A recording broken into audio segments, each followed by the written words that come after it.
Saludos y bendiciones desde Calpita la Bella. Estoy de nuevo, señores, en esta mi linda tierra. Dios escuchó mis plegarias, también la Virgen Morena.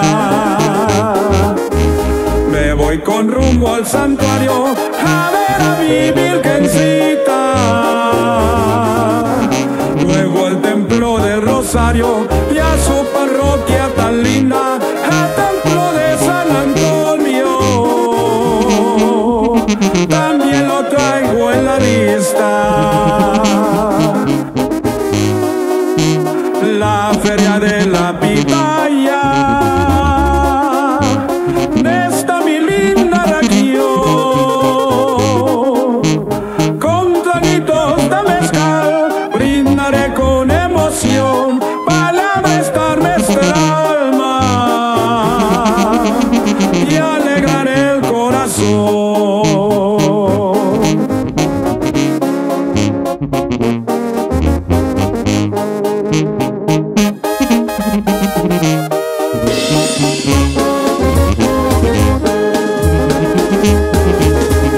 En Calpe existen lugares muy bonitos donde sea.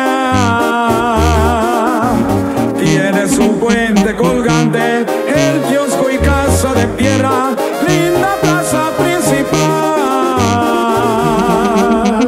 junto al museo de mi tierra. Bonito rancho de arriba, Santa Juana y San Bernardo, el Zapotillo y Realito, Teocaltichillo y Tepoasco, el Carrizal y Tuitán, también Rancho de los Charros. Ya con esta me despido, me voy para la mezcalera,